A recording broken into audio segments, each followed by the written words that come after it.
Okay, here's the video notes for Science 8, topics 4 to topic 6.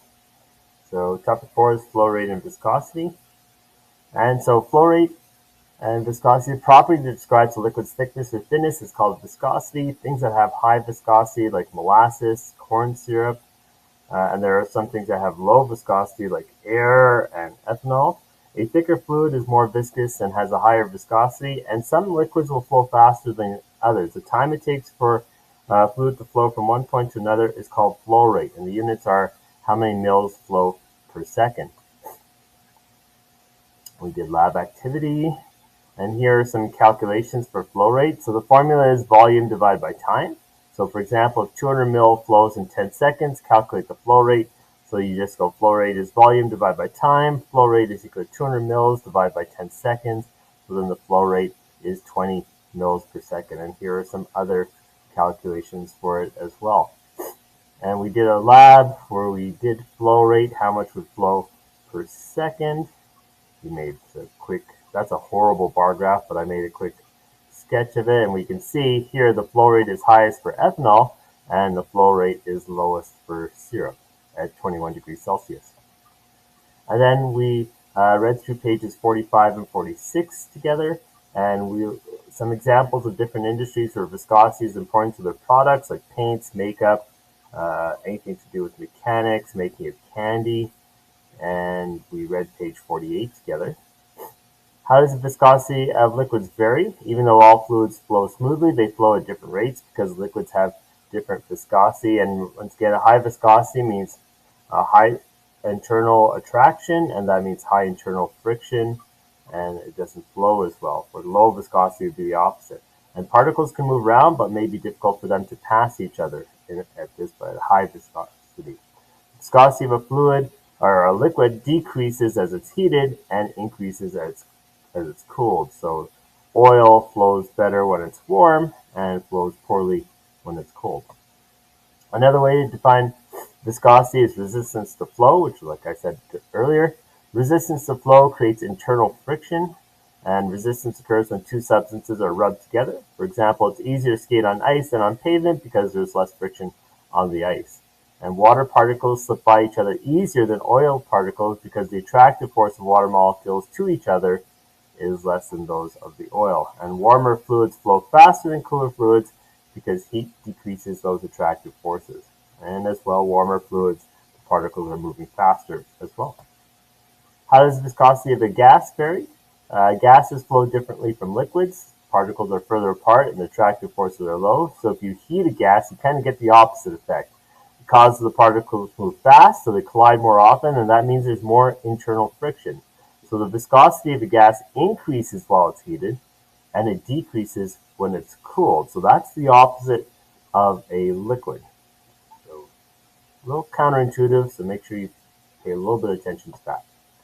And then we looked at density, and there's the triangle that we looked at. And so if you want to figure out density, you cover up D and you get M divided by V. If you want to figure out mass, you cover up mass, you get D times V. And if you want to figure out volume, you cover up V and you get mass divided by density. Some things you should know: the units for density is gram per mil or grams per centimeter cubed. Mass is in grams, volume is in mils, or if it's a solid, centimeter cubed. And of course, we all know the density of water is 1 gram per mil, kind of the standard that you're expected to know. The density is mass per volume of a substance. In general, solids are more dense than liquids, and gases are less dense than liquids. And the exception to that is water, right? Ice is less dense than liquid water.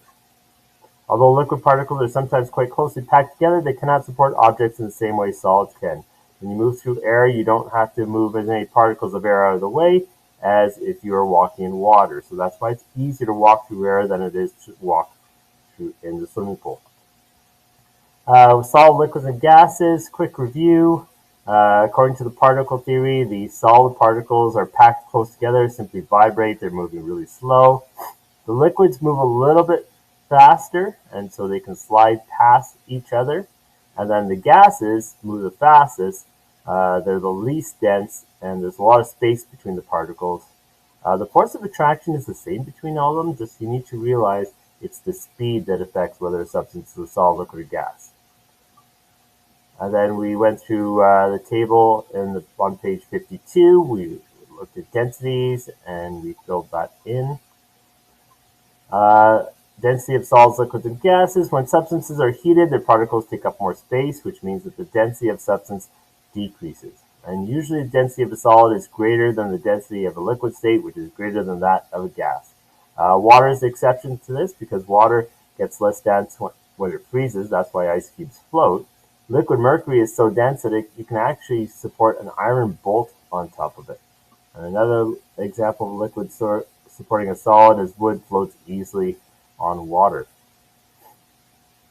We went through and read page 53 and filled out the definitions for that. Density is a way of expressing mass to volume ratio, how much matter something contains in a certain limited amount of space. To find density, you get the mass from a scale, volume by either doing a calculation, length times width times height, or if you want, you could measure a liquid in milliliters using a graduated cylinder, or you could also use Archimedes' principle and see how much an object displaces. Okay, and then you divide the mass by the volume. So we talked about this formula. We did some calculations with it. There's your triangle again for the density. And density of solid is expressed in grams per centimeter cubed or grams per mil. The density of fluids, liquids, and gases are often given as grams per mil or grams per liter. Notice that 1 mil is 1 centimeter cubed. That's for water, anyways. As long as the temperature and pressure stay the same, the density of a pure substance will remain constant, which means it doesn't change. And then we did some calculations with density. So here we can see 70 grams takes up 100 centimeter cubed. There is our triangle. So cover up density, we have mass divided by volume. And so 70 grams divided by 100 centimeter cubed. Density is 0.7 grams per centimeter cubed. And so if you figure out the density of three substances, like this is oak and water and iron, you can see the less dense fluid is at less dense materials at the top, greatest density is at the bottom. And we did some more practice. And then topic 6 deals with buoyancy. So buoyancy pushes up and gravity pulls down. So if buoyancy is greater than gravity, it floats or it rises. If gravity is greater than buoyancy, then it's sinking or it's already sunk and it's at the bottom. And if gravity and density are equal, we have neutral buoyancy. So it literally floats at a certain level. I don't know if floats is the right word. It just stays at a certain level. And buoyancy pushes up, so we call it the anti-gravity force. Okay, and I already talked about this on the last page. That's why it's easier to lift someone up in a swimming pool because the water is helping push that person up. But if you then try and carry them out of the pool, that buoyant force is no longer there, and then you have to lift the entire weight of that person. Factors that affect buoyancy: the density of a fluid. So salt water is more dense, so it has a stronger push up. Like the Dead Sea, you can actually float in the Dead Sea. You don't have to do anything. You just literally sit in it and you stay at the top. The surface area can affect this as well. So water can support objects with greater densities, with densities greater than water, as long as the weight of the object is spread over large enough. That's why a steel ship can float, right? It's spread over a large surface area, and of course the average density, because now the ship is full of air, will work. That's why when the ship gets a rupture and fills up with water, the average density is higher than water, and the boat sinks. And of course the design of an object would affect this as well. Average density is the total mass of a substance divided by total volume, so it's still mass divided by volume. So for example, when you wear a life jacket, if you fall in the water, it lowers your average density. It allows you to float. So it doesn't have to support your entire weight, just the weight that is not water.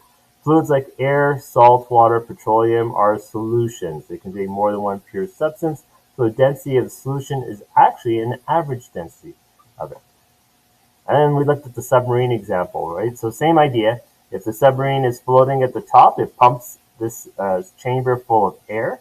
Okay, so that means buoyancy is greater than gravity, so it goes to the top. If it's sinking, it actually pumps the air out and pumps water in. And so the density of the ship increases, and as long as it's bigger than 1, that ship will then, submarine will start to go down. And if you want to rise, you want to blast that water out, fill it with air, and then once again the average density becomes less than 1, and it goes to the top. But if you want to be right here, it's kind of in the middle, you'd want the force of gravity pulling down and the force of buoyancy pushing up to be balanced. And of course, here we have this object, 5 kilograms, 5 Newton force, but as soon as you put it in water, it only is pulling down, you're only recording a 3 Newton.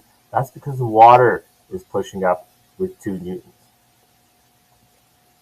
Archimedes' principle. Archimedes discovered how to measure the volume of an irregular shaped object in public baths. Basically, he sat in a bathtub and it overflowed, and he went, Eureka! And figured out he could figure out the amount of liquid displaced. And he argued that the water displaced must have the same volume as the volume of the object.